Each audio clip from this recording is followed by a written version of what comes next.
shirka golaha amniga qaranka oo shir gudoominayay madaxweynaha jamhuuriyadda federaalka Soomaaliya mudane Maxamed Cabdullaahi Farmaajo ayaa waxa ka soo qayb galay ra'iisul wasaaraha xukuumadda jamhuuriyadda federaalka Soomaaliya wasiirada amniga heer federaal iyo heer maamul goboleed shirkan u dhaxeeyo madaxda iyo laamaha amniga ayaa waxa looga hadlayay qodobo dhowr ah sida dhismaha ciidamada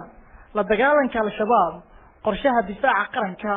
markuu shirku soo ilaaday ayaa waxa ka warbixiyay wasiirka wasaaradda warfaafinta xukuumadda Soomaaliya injineer Cabdiraxmaan Cumar Ismaan Yariiso madaxweynaha jamhuuriyadda federaalka Soomaaliya mudane Maxamed Cabdullaahi Maxamed Farmaajo waxa uu shir gudoomiyay shirkii golaha ammaanka qaranka oo ay joogeen ra'iisul wasaaraha xukuumadda federaalka Soomaaliya ra'iisul wasaare ku-xigeenka madaxweynayaasha dawlad goboleedka dalka Puntland galmudug hirshabeelle koonfur galbeed jubbaland iyo gudoomiyaha gobolka banaadir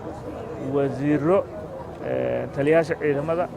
shirkan waa shirkii labaad ee golaha ammaanka qaranka oo madaxweynuhu shir gudoomiyo kulankan wuxuu ahaa kulan muhiimad gaar ah u leh dawladda federaalka Soomaaliya oo loogu diyaar garoobayay kulanka guud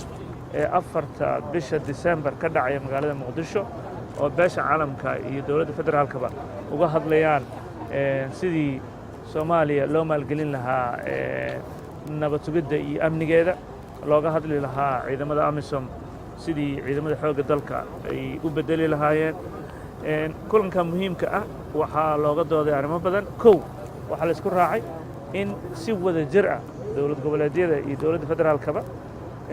ula dagaalamaan kooxaha argagixisada caadeystay inay shacabka bartilmaameystaan meelna looga soo wada jeesto sidaas daraaddeed goluhu waxa ay ansixiyeen qorshaha difaaca qaranka oo wasaaradda gaashaandhigga soo diyaarisay dawlad goboleedyada iyo dhammaan madaxda qarankana la isku wada raacay laguna ansixiyey shirkan isaga sidoo kale shirkan isagana waxaa aad looga hadlay habeynta qaybaha xoogga dalka sidii muxuu ahaa secretariation waxa la dhaho loo kala qaybin lahaa iyadana waa la isku raacay waa la wada ansixiyey waxa kaloo iyadana la ansixiyey guddiga isku dhafka ciidanka qaranka oo howlaha muhiimka qabanaya oo ka kooban dhammaan dawlad goboleedyada iyo dawladda federaalka ayagana goobta ayaa lagu ansixiyey sidoo kale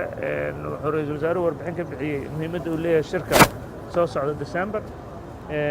shirkan isaga wuxuu dhacayaa oo iyadoo madaxweynuhu uu shir gudoominayo shirkii kale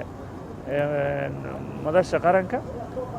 ayaa qayb ka mid ah ayuu ahaa kan oo si gaar ah arrimaha amniga looga hadlayay